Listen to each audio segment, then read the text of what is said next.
Hello friends, I heartily welcome you on my YouTube channel Medical Depth The Knowledge अड्डा। दोस्तों, आज हम बात करेंगे कि हम किन किन तरीकों से हमारे शरीर के अंदर कोलेस्ट्रॉल के लेवल को मेंटेन कर सकते हैं।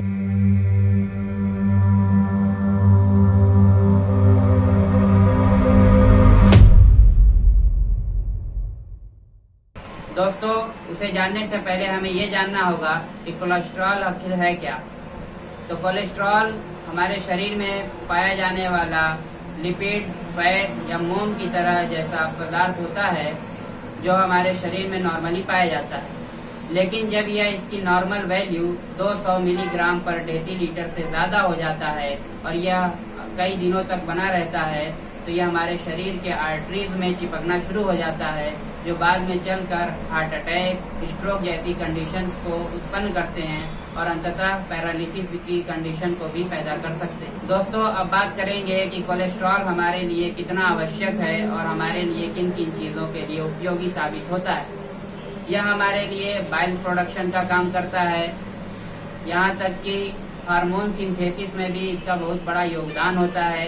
हमारी सेल मेम्ब्रेन्स की परमिएबिलिटी तथा फ्लूइडिटी को बरकरार रखने का इसका बहुत बड़ा योगदान है। इसके साथ ही हमारे सेल मेम्ब्रेन्स के प्रोडक्शन में भी इसका बहुत बड़ा काम है। दोस्तों, अब हम बात करेंगे कि हम किन किन तरीकों से हमारे शरीर के अंदर कोलेस्ट्रॉल के लेवल को मेंटेन कर सकते हैं, यानी कि HDL हाई डेंसिटी लाइपोप्रोटीन, जिसे गुड कोलेस्ट्रॉल भी कहा जाता है, इसको बढ़ा सकते हैं, और LDL यानी कि लो डेंसिटी लाइपोप्रोटीन, जिसे हम बैड कोलेस्ट्रॉल भी कहते हैं, इसकी मात्रा को अपने शरीर के अंदर घटा सकते, जो हमारे लिए बहुत ही घातक होता है।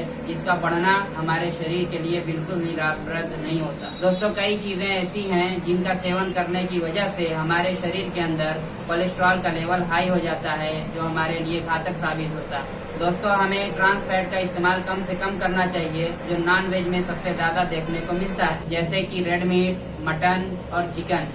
इस तरह की चीजों का हमें सेवन करने से बचना चाहिए, क्योंकि इसकी वजह से ट्रांस फैट का मिकदार हमारे शरीर के अंदर बहुत ही अधिक हो जाता है। इसके साथ ही हमें डेयरी प्रोडक्ट्स जैसे कि मिल्क, चीज, यहाँ तक कि पनीर वगैरह का भी सेवन कम से कम करना चाहिए, क्योंकि यह भी हमारे शरीर के अंदर कोलेस्ट्रॉल का लेवल हाई कर देते हैं। मिल्क हमेशा पीना चाहिए, लेकिन इस बात का जरूर ध्यान रखें कि दूध पीने से पहले उसे अच्छी तरह उबाल लें और उसके फैट को अच्छी तरह, या जिसे हम छाली भी कहते हैं, तो छाली के बगैर वाला दूध आप पिए तो आप एक हद तक कोलेस्ट्रॉल के लेवल को बढ़ने से बचा सकते हैं। दैनिक जीवन में हम कई ऐसी फूड हैबिट्स का इस्तेमाल करते हैं जिससे हमारे शरीर के अंदर कोलेस्ट्रॉल का लेवल हाई हो जाता है, जो किसी भी तरीके से हमारे लिए लाभप्रद नहीं होता। हमें ग्रीन वेजिटेबल्स तथा फलों का अच्छे से सेवन करना चाहिए। आपको अपने दैनिक जीवन में फलों तथा वेजिटेबल्स को बहुत तरजीह देनी चाहिए, जिससे कि आप अपने हैबिट्स को मेंटेन रखें और जिससे आपकी सेहत हमेशा सही रहे। दोस्तों, हमें वेजिटेबल्स ऑयल का इस्तेमाल करना चाहिए, जैसे कि सोयाबीन का तेल, सूरजमुखी का तेल, इसके साथ ही मूंगफली का तेल, जैतून का तेल, इन सब चीजों का अपने खाने में इस्तेमाल करें और जो एनिमल फैट्स हैं उनके इस्तेमाल से काफी हद तक बचने की कोशिश करें। ये आपको कोलेस्ट्रॉल के लेवल को आपके शरीर में मेंटेन करने के लिए काफी हद तक लाभप्रद साबित हो सकता है। आप प्रोसेस्ड फूड, जंक फूड तथा पैकेज्ड फूड को खाने से बचें, क्योंकि ये बहुत ज्यादा कोलेस्ट्रॉल लेवल को बढ़ाते हैं। आप ज्यादा से ज्यादा ओमेगा 3 फैटी एसिड्स का इस्तेमाल करें, जो सी फूड्स यानी मछलियों के अंदर पाई जाती हैं। आप इसके लिए टूना फिश, मैकरल फिश और तथा सैल्मन फिश का इस्तेमाल कर सकते हैं, जिससे आपके शरीर के अंदर LDL की मात्रा तो बहुत हद तक कम होगी और साथ ही साथ आप HDL की मात्रा को काफी हद तक बढ़ाने में सक्षम होंगे। अल्कोहल का अगर आप ज्यादा से ज्यादा सेवन करते हैं तो यह भी कोलेस्ट्रॉल को बढ़ाने में बहुत ही घातक साबित होता है, और ज्यादा कोलेस्ट्रॉल की वजह से आपके शरीर के अंदर बहुत सारे नुकसान पहुंच सकते हैं।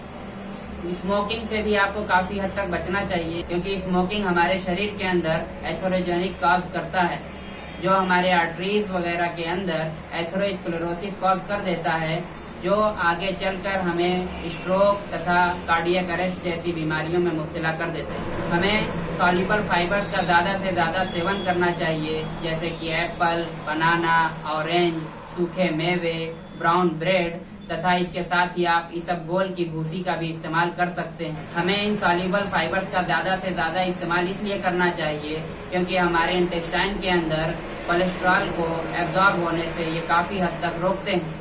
कुछ बीज जैसे कि राजमा, चना, लोबिया, सेम, इस तरह की चीजों का भी इस्तेमाल हमारे फूड हैबिट्स में करना चाहिए, जो हमें काफी हद तक कोलेस्ट्रॉल के लेवल को बढ़ने से रोकते हैं। दोस्तों, जैसा हमने बताया कि फैट का एक्यूमुलेशन हमारी बॉडी के अंदर कोलेस्ट्रॉल के लेवल को बढ़ाने में बहुत ही बड़ा कारण है।